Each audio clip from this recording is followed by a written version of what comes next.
네, 오늘 시그널픽에서는 김상욱 더불어민주당 의원 모시고 자세하게 얘기를 나눠보겠습니다. 어서 오세요. 반갑습니다. 네. 스튜디오가 좋아진 것 같아요. 스튜디오도 좋아졌고 의원님 그때 생겼고. 무소속일 때 모셨었는데 네. 더불어민주당으로 저도 가셨습니다. 헷갈려요. 그 사이에. 반갑습니다. 네, 반갑습니다. 오늘 있을 국무회의 얘기부터 좀 해볼게요. 원래 화요일에 국무회의인데 오늘 오후에 원포인트로 국무회의를 열어서 이제 네. 광복절 특사 명단을 아마 확정을 할 것 같아요. 근데 네. 지금 한창 논란인 게 조국 전 대표와 그 아내 정경심 교수 그리고 최강욱 전 의원, 윤미향 전 의원까지 포함이 됐다라는 얘기가 좀 알려지면서 네네. 여론이 그다지 썩 좋은 것 같지는 않거든요. 네네. 예, 어떻게 보셨나요?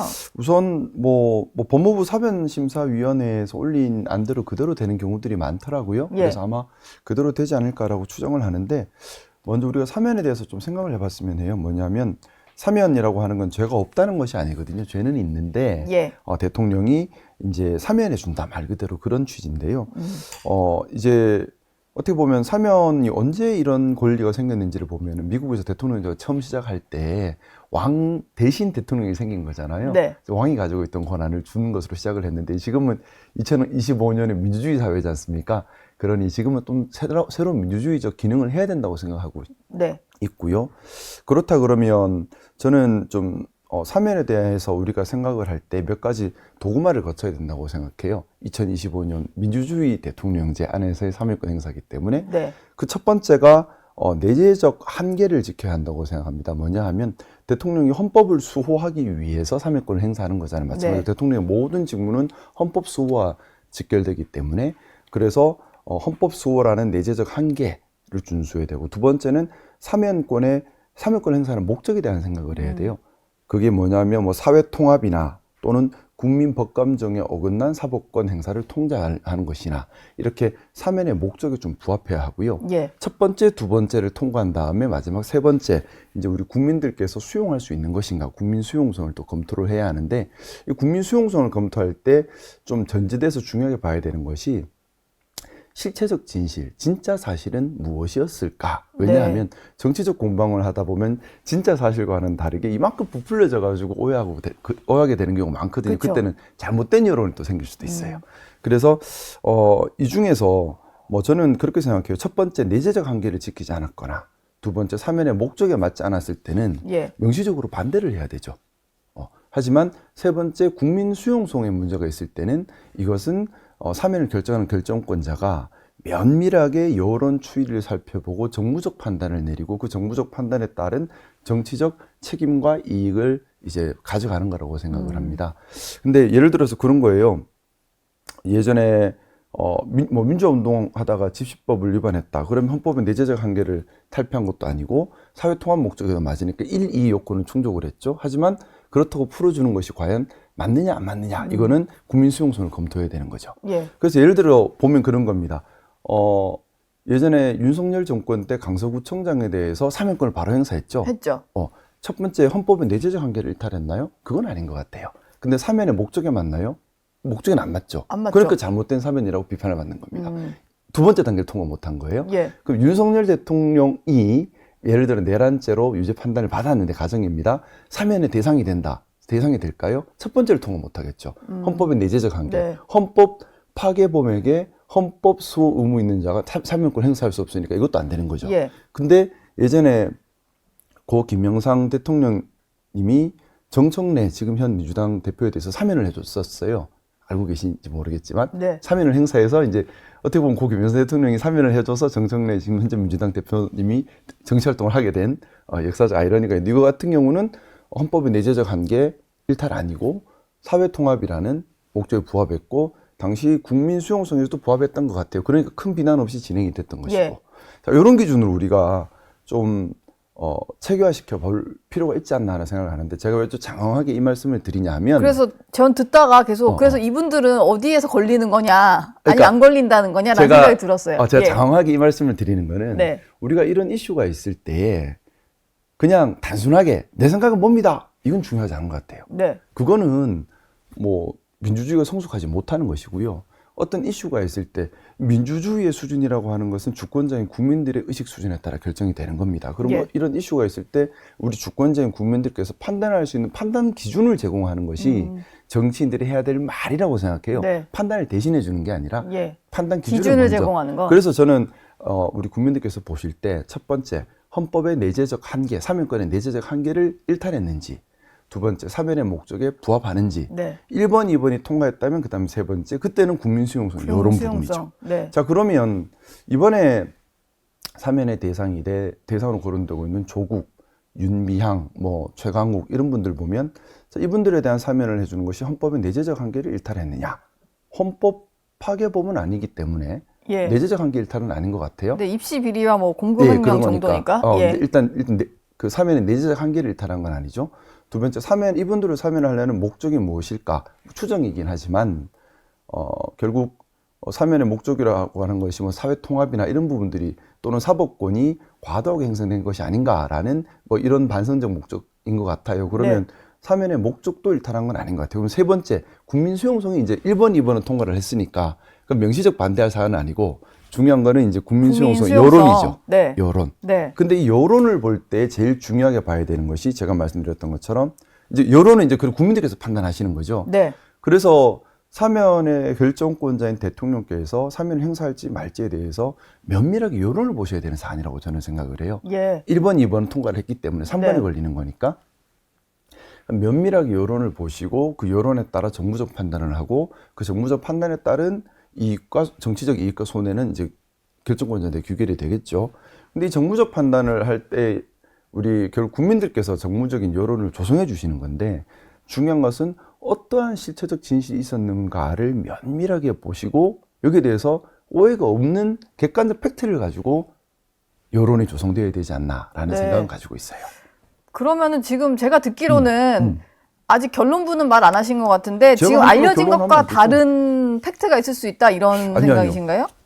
그게 아니라 제가 예. 함부로 결론을 얘기하는 것도 네. 어떻게 보면 무책임한 거죠. 왜냐하면 국민들께서 여론을 형성해 주시고 우리 정치인들은 어떤 여론이 형성되는지 예민하게 들어야 되는 사안인 겁니다. 네. 그걸 듣고 필요하다면 결정권자에게 이런 여론이 있습니다라고 알려드리고 결정하시도록 해야 되는 이유고. 네. 근데 제가 조금 사실 며칠 전에 조금 저대로 좀 놀래고 스스로 놀랬던 경험이 하나 있었어요. 예. 사실 저는 그 윤미향 전 의원에 대해서 아주 부정적인 생각을 가지고 있었어요. 네. 막연하게. 막연하게. 막연하게 되게 나쁜 사람인가 보다. 어떻게 위안부 할머니들한테 가는 그런 거를 횡령을 하고 되게 나쁜 사람이다라고 막연하게 생각을 가지고 있었는데 뭐 미디어 국장님께서 저한테 자료를 하나 주시면서 사건 알고 있니 하니까는 그 나쁜 사람 아니에요 하니까 제대로 알아보고 얘기해봐라 하고 주신 자료가 뭐 이제 있었나 봐요? 판결문이나 아니면 수사 과정이나 이런 걸 정리한 걸 보여주시더라고요. 네. 보고 사실 깜짝 놀랐어요. 제가 알고 있던 거랑 실제적 팩트가 다른 거예요. 아, 판결문을 봐도 그런 걸 느끼셨어요? 그러니까 그 처음에 수사가 엄청나게 많은 수사가 있었고 네. 그중에 검찰에서 8가지 혐의로 기소를 했는데 7가지가 다 무죄가 나버려요. 하나가 유죄가 난 건데 네. 이 하나도 내용을 보면 그러니까 비용을 사용하고 나서 영수증을 첨부하면 무죄가 되는데 오래돼서 영수증을 찾다 못 찾아서 못 찾은 거 다 모으니까 한 1,500인가 1,700인가 나온 사안이더라고요. 네. 그럼 제가 기존에 알고 있던 거는 너무 다른 거예요. 전 8가지 혐의가 다 제가 된 줄 알았는데 제가 잘못 예. 알고 있었던 거죠. 네. 자, 그러면 저부터 인식이 오류가 생겼던 거죠.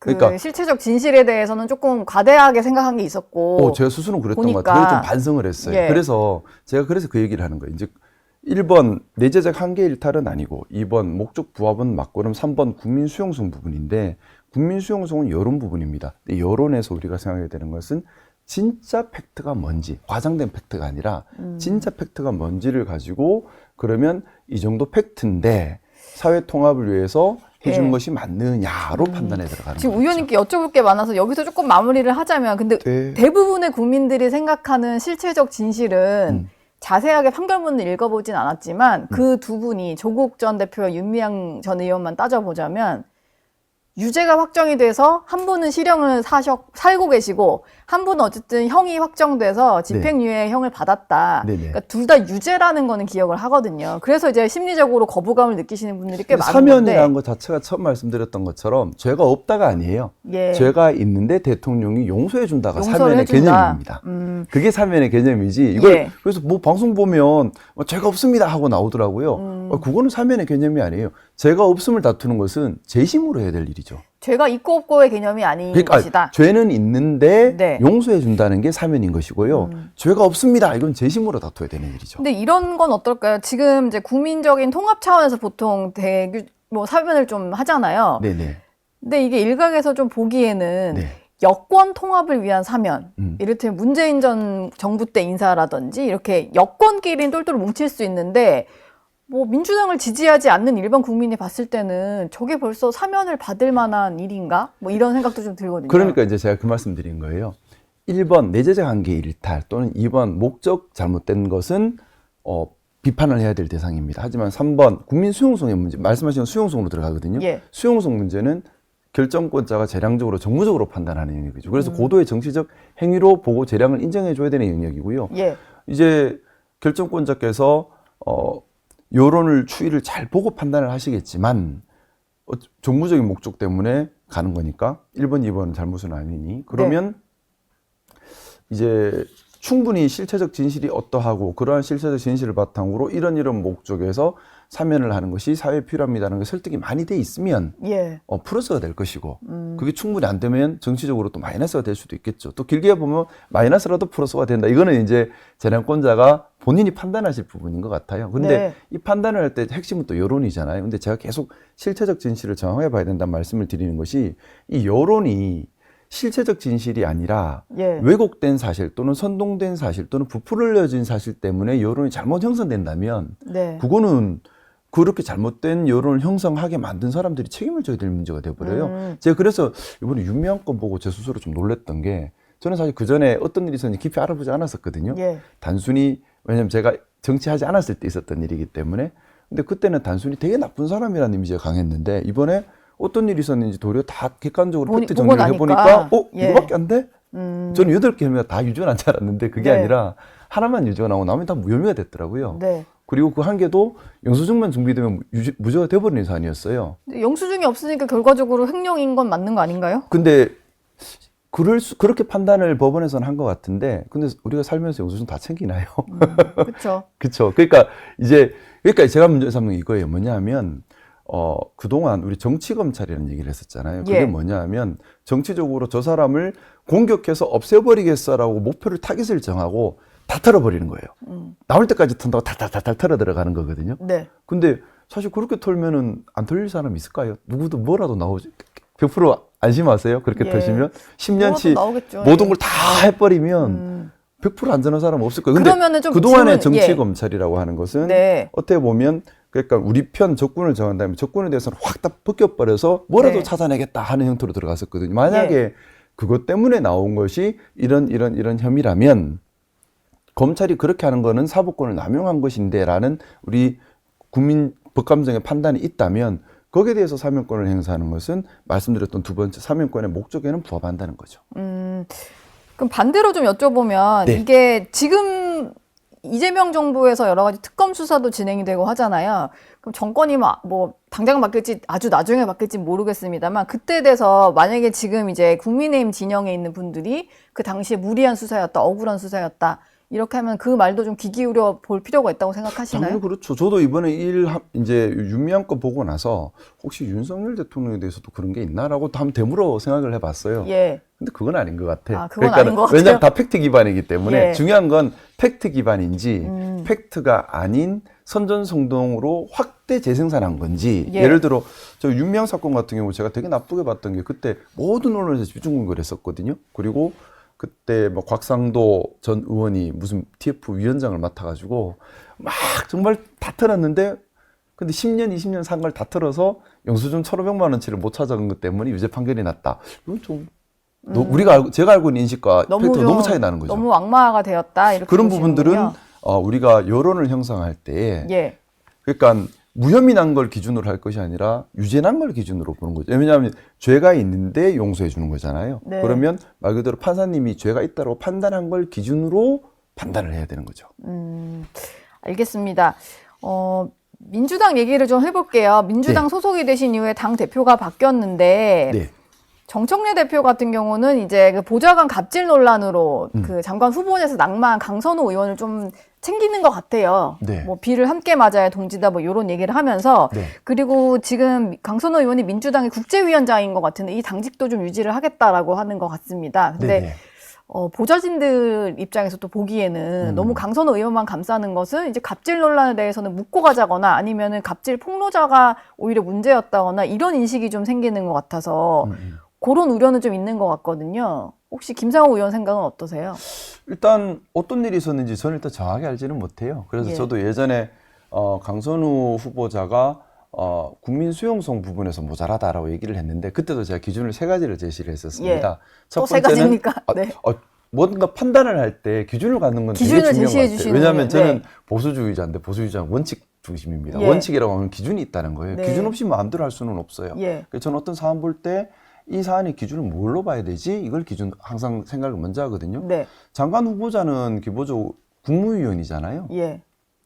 첫 번째 도덕성 기준, 두 번째 능력 기준, 마지막으로 세 번째 국민 수용성 기준, 3가지 기준이라고 생각을 해요. 네. 근데 사실 저는 강선우 장관 후보자, 강선우 의원에 대해서 잘 몰라요. 네. 얘기를 그렇게 나눠본 적도 없고 예. 어떤 일이 있었는지 잘 모르겠죠. 그래서 네. 능력 부분은 제가 도덕성 부분이나 능력 부분은 제가 알 수가 없어요. 예. 그래서 이거는 결정권자의 생각을 존중하고, 예. 근데 국민 수용성 부분에서는 국민 여론의 60%가 이건 잘못됐다, 못 받아들이겠다라고 문제가 나왔으니 강선우 의원이 본인이 직접 나서서 잘못된 것은 억울한 것이 있으면 소명을 하고 네. 잘못된 것이 있으면 반성을 하고 국민들께 다짐을 할 것이 있으면 다짐을 해서 수용성 부분을 확보를 해야 될 수 있는 것이 아니냐라는 의견을 그때 냈었던 것이고요. 네. 지금 마찬가지로 지금 강선우 의원이 갑질을 했는지 안 했는지 저는 정확하게 몰라요. 뭐 제가 정확하게 알 수는 어떤 일이 있었는지 개인 간에 알 수가 없으니까. 예. 근데 분명한 것은 허위 사실로 억울한 누명을 써서도 안 된다는 점. 또 하나는 만약에 지금 여러 가지 말들이 나오는 것이 사실이라면 예. 의례지구에 있는 사람들은 당연히 보호받아야 되고요. 네. 그들을 지켜줘야 합니다. 그래서 뭐 저는 만약에 이 문제가 해결이 되지 않는다면 또는 필요하다면 무엇이 진실이었는지를 당 내에서 정확하게 규명할 필요가 있지 않나. 그래서 만약에 정말 보좌관들이 갑질 피해를 당했다. 네. 그러면 지켜줘야죠. 지켜줘야 되고 잘못된 건 고쳐야죠. 한 사람에 대해서는 징계가 있어야 될 것이고요. 근데 반대로 허위사실이었다면 예. 허위사실을 유포한 사람에 대해서는 관련해서 징계나 형사처벌도 갈 수가 있겠죠. 근데 그 부분은 이제 어떻게 보면 당사자들의 의지인 것 같아요. 예. 뭐냐면 난 갑질 안 했는데 너무 억울해 하는 게 강선우 의원이 강하면 이분이 형사 고소를 하겠죠. 또 반대로 보좌관들이 내가 갑질을 당했는데 너무 억울해 하면 이분이 공식적으로 문제 제기를 하겠죠. 네. 그래서 면밀한 조사를 통해서 갑질 징계를 해주십시오. 요구를 할 겁니다. 근데 양쪽 다 아직까지는 그까지 액션까지는 안 가고 있는 것 같아서 뭐 당사자들이 가만히 있는데 제가 또 얘기하기는 예. 맞질 않은 것 같아요. 근데 이게 국민의힘에서는 민주당 내에서 강선우 의원 갑질을 폭로한 보좌진을 색출하고 있다 뭐 이런 얘기를 좀 해요. 네. 실제로 좀 당내에서 그런 움직임이 있다 뭐 이런 얘기 들어보신 게 있으신가요? 저는 듣는 거는 여기 와서 처음 들었어요. 아, 그러시구나. 네, 듣지는 못했어요. 예.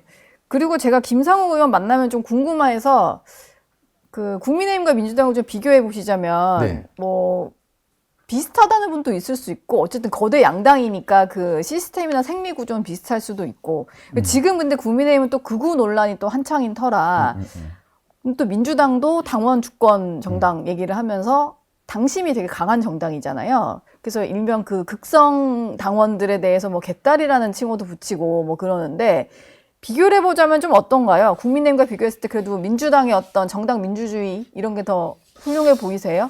뭐 제가 경험하기로는 훨씬 정당 민주주의가 확립이 돼 있고 그쪽으로 방향을 그래요? 잡으려고 애를 써요. 예. 그 점은 차이가 있는 것 같아요. 뭐냐면 국민의힘에 있을 때는 어떻게 보면 당원들의 의사보다는 저는 기본적으로 국민의 민심이 당심이 되고 당심이 당론이 되고 이렇게 네. 다 같이 가는 거잖아요. 그래서 뭐 당의 중심된 지도자들과 따르는 지지자들이 국민 속으로 들어가서 국민과 소통하는 게 참 중요하다는 생각을 가지고 있는데 예. 국민의힘 있을 때도 이 얘기를 계속해서 했었어요. 근데 아무도 안 받아주더라고요. 근데 그 국민의힘은 어떻게 보면 국민 여론 또는 당원들의 여론보다는 주류의 결정이 훨씬 중요한 의미를 가지는 문화가 돼 있습니다. 네. 그러다 보니까 이번에 국민의힘에서 대선 후보를 정할 때 경선을 통해서 정한 후보도 새벽에 바꿔버리잖아요. 그게 낯설지 않은 문화가 있는 거예요. 주류 중심에는. 결과적으로 당원들이 엎었잖아요. 예. 근데 도저히 더 이상 묵고할 수 없는 단계까지 갔기 때문에 엎은 건데. 예. 근데 그런 시도를 했잖아요. 네. 그런 시도를 했다는 것 자체가 저는 좀 그런 시도를 한 분들의 생각도 이해가 되는 게 기본적으로 당원들의 마음은 우리가 결정하는 대로 따라오는 거야. 라는 생각을 기본적으로 가지고 있어요. 예. 이건 좀 반민주적인 생각이죠. 네. 근데 민주당은 지금 아직 제가 들어온 지 얼마 되지는 않았지만은 당원들에게 정말 예민해요. 그리고 당원들과 소통하려고 너무 많은 노력을 해요. 네. 예를 들어 국회의원들이 무슨 유튜브, TV 채널 개인적으로 안 가지고 있는 사람이 없을 만큼. 그리고 어떻게든 좀 당원들 마음에 들려고 애를 많이 쓰거든요. 네. 근데 그게 또 물론 이제 장점도 있고 폐단도 있을 수는 있겠지만은 민주주의라는 것 자체가 사실은 밑에 국민들의 민심 또 당원 민주주의라고 하는 것은 당원들의 여론을 통해서 위에 걸 결정하는 것 상향식을 의미하는 겁니다. 예. 그래서 그런 면에서는 민주당이 더 충실하다라는 생각은 들고요.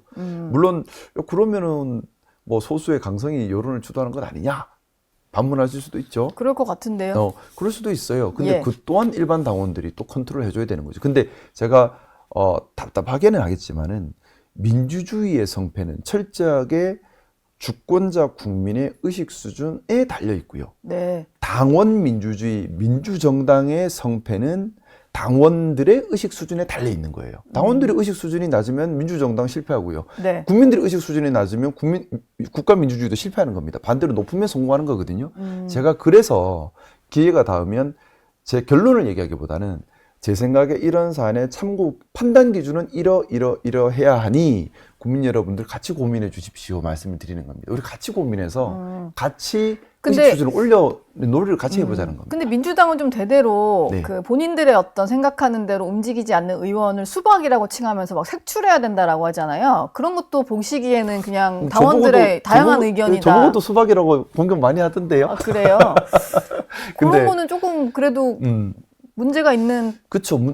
그러니까 생각이 다르다고 해서 매도하고 공격하고 단언하는 건 분명히 문제입니다. 예. 근데 그게 잘못되었다라는 자성적 성찰도 또 일어나겠죠. 예. 그러니까 이게 그게 민주주의가 성숙해가는 당이다라고 과정이라 보시는군요. 생각하고 예. 저 같은 경우도 저는 지금 민주당 와서도 저대로 제가 생각하는 바에 대한 얘기는 그대로 드리고 있어요. 예. 그러다 보니까 들어온 지 얼마 안 됐는데도 벌써 공격 많이 받고 있거든요. 반대로 응원해 주신 분들도 많아요. 벌써 수박이라는 얘기 들으시는구나. 많이 들어요. 근데 반대로 잘하고 네. 있다 박수 쳐주는 분도 많으세요. 그러니까는 소신 있게 계속 그렇게 해주세요 하는 분도 계시고, 네. 야, 너 국민의힘 출신이더니만 이런 사람도 있는데 그 또한 민주주의 과정인 겁니다. 예. 저는 이런 과정을 통해서 한 단계 한 단계 발전하고 있다고 생각해요. 네. 그러니까 당원들의 의식과 판단 기준과 스스로에 대한 성찰이 점점 발전해가고 있는 거죠. 실패도 좋아요. 자꾸 해봐야 돼요. 예. 안 해보면 언제 발전해요? 지금 마지막 질문을 벌써 드려야 될 것 같은데 네. 특검 조사를 내란 특검 조사를 받고 오셔서 네네. 아마 정치인 중에는 좀 빠르게 받으신 제일 먼저 받은 것 제일 같아요. 먼저 하신 네. 건가요? 네. 네. 오늘도 보니까 조경태 의원이 받으러 가시는 것 같아요. 네. 아마 개엄 당일에 국회 개엄해제 표결 당시의 상황에 대해서 조사가 많이 이루어지지 않았을까 싶은데 그 네. 당시 상황이 저도 좀 궁금한데 네. 일단은 당일에 국회 본관에 있으면서도 표결에 참여하지 않았던 국민의힘 의원들이 좀 있잖아요. 네네. 이분들에 대해서는 조금 조사가 필요하다 이렇게 보시나요? 우선은 정치적인 판단과 법률적 판단은 다른 부분이라고 생각합니다. 예. 정치적으로는 저는 비상계엄이 있었음에도 불구하고 국회 본회의장으로 달려와서 계엄 해제에 동참하지 않은 국회의원은 국회의원의 자격이 있는가라는 의문이 있어요. 왜냐하면 개별 독립 헌법기관입니다. 네. 그런 비상계엄이 헌법, 불법이라는 거 판단할 수 있을 능력이 있어야 되고 당연하지만 국회외에는 해제가 안 된다는 것도 알 수 있어야 되고 또 해제를 위해서 직접 움직일 용기와 실행력도 있어야겠지요. 이거는 국회의원의 기본 자질이라 생각하기 때문에 네. 좀 그건 정치적인 부분이고요. 하지만 법률적으로 내란범의 내란죄의 공범인가 이건 별개의 문제인 거죠. 그렇죠. 단순히 참여하지 않았다고 해서 내란죄의 공범이다 이건 아니죠. 아니죠. 그러니까 내란죄의 공범이 되려면 말 그대로 내란죄라는 범죄의 실행 행위에 가담을 해야 되는 거예요. 그러면 그런 내란죄 실행 행위에 가담한 것이 의심되거나 가담한 것이 나타난 사람은 당연히 수사를 받아야겠지만 예. 정치적으로는 국회의원의 자격이 없는 것으로 보여준다 하더라도 내란죄 실행 행위에 가담하지 않은 사람이라면 함부로 수사할 수는 없는 거라고 생각합니다. 잘 가려서 해야 되겠네요. 그러니까 법률적인 판단과 정치적인 판단은 다른 부분이기 때문에. 예. 근데 조사를 받고 오시니까 뭐 내란 특검에서 그렇게 좀 구분을 해서 수사를 할 것 같으셨나요? 아니면 제가 받은 느낌은 철저하게 법률적 기준으로 접근하고 있구나라는 생각이었어요. 뭐냐면 우리가 만에 하나라도 내란 특검이 정치적 기준으로 접근한다면 그건 잘못이죠. 정치적인 판단은 국민들이 하시는 겁니다. 네. 그리고 그래서 이번에 사면권 얘기도 나오는 거 이건 다 정치 영역이에요. 예. 근데 이제 내란 특검은 말 그대로 수사기관이잖아요. 이건 법에 네. 근거해서 갈 수밖에는 없어요. 그래야지 형사 절차의 완결성이 확보가 되는 거거든요. 네. 제가 느끼기로는 이제 우리 특검에서는 철저하게 법적인 도구마에 기반해서 범죄 실행이 어느 정도 어떻게 하고 있는지를 이런 거 가지고 다 모든 걸 보고 있는 걸로 저는 느꼈어요. 저는 조사 잘하고 있구나 생각했습니다. 예. 마지막 질문으로요. 네네. 정청래 대표가 전당대회 과정에서도 여러 번 말씀을 하셨던 게 국민의힘에 대한 위헌정당 해산심판 청구를 하겠다. 관련 법도 발의를 해놓으신 상태이잖아요. 좀 국회 본회의 표결로 할 수 있는 좀 필요성이 있다라고 보십니까? 정청래 대표의 의지는 좀 강한 것 같은데요. 네. 정청래 대표님께서 하시는 게 여러 가지 이유가 있겠죠. 본인의 정치적인 목적도 있을 것이고, 예. 또 국민의 여론을 반영한 것도 있을 것이고, 또, 저 개인적으로는 모르겠습니다. 위헌정당 해산 심판 신청이 필요한지 여부는, 그 법무부에서 신청을 해야 되는 거잖아요. 예. 이거는 어떻게 보면 지금 솔직하게 사유만 놓고 보면 위헌정당 해산 심판 신청했을 때 결과에 이를 수 있는 사유는 제법 쌓여 있는 건 사실인 것 같아요. 사유는 어느 정도 쌓여 있는 것 같고요. 하지만 사유가 있다고 해서 무조건 신청할 일은 아니거든요. 예. 사유가 있다 하더라도 이것 역시 국민들께서 어떻게 생각하시느냐, 주권자 대다수의 국민들께서 어떤 판단을 가지고 계시느냐를 면밀히 보고 가야 될 문제라고 생각합니다. 왜냐하면 어쨌든 지난 대선에서 김문수 후보를 지지하신 분이 1,400만 명이나 있어요. 예. 그 1,400만 명, 그분들도 우리 주권자 국민들이십니다. 그렇죠. 근데 본질적으로, 근데 우리가, 저 그 생각은 해요. 국민의힘이 지금 죽지도 살지도 못하는 이런 표현 좀 어떨지 모르겠지만 약간 좀비 상태처럼 돼버렸어요. 좀비 정당. 약간, 많이 쓰는 표현이니까요. 그렇게 돼버렸어요. 예. 근데 기본적으로 민주주의의 정당은 민주정당, 헌법 수호정당이어야 됩니다. 네. 근데 헌법 파괴에 앞장서고 거기에 대해서 반성을 하지 않아 버리면 더 이상 우리 민주주의 체제 안에서는 허용할 수 없는 정당으로 돼버리는 거예요. 네. 그래서 이번 국민의힘의 전당대회가 아주 큰 의미가 있다고 생각합니다. 나눠지는 게 보면 예. 딱 계엄 옹호와 계엄 반대로 나눠지는, 본인들은 계엄 옹호한 적 없다 하지만은 말이 아니라 행동을 봐야 되는 거잖아요. 근데 만약에 이번 전당대회 이후에도 네. 반헌법, 반국가, 반보수, 반민주의 색깔을 벗어나지 못한다면 해산될 수밖에 없겠죠. 해산되는 게 국가 발전을 위해도 맞고 우리 헌법 체제에도 맞는 상태가 돼버려요. 어쨌든 국민들이 국민의 힘을 어떻게 보고 있느냐, 그게 이게 중요한 봅니다. 판단이 될 수 있겠네요. 그래서 국민들께 제가 계속 저는 판단 기준을 드리는 게 중요하다는 말씀을 드리잖아요. 국민의힘이 더 존속하고 싶어도 더 이상 지지하는 국민이 없으면 없어질 수밖에 없죠. 네. 그러면 반대로 국민의힘이 반헌법, 반보수, 반민주의 행태가 있다 하더라도 지지하는 국민들이 있으면 없애도 또 다른 이름 간판만 바꿔서 계속 생겨나거든요. 네. 그러면 중요한 것은 이 국민들께서 정확한 판단 기준을 가지고 봐주시는 겁니다. 그 당을 봐주는 것. 예. 알겠습니다. 시간이 많이 흘러서 오늘 말씀은 여기까지 드려야 될 것 같아요. 김상욱 의원과 함께했습니다. 고맙습니다. 고맙습니다. 저희 영상 많이 시청해 주시고요. 좋아요, 구독, 댓글, 알림 설정 꼭 부탁드리겠습니다.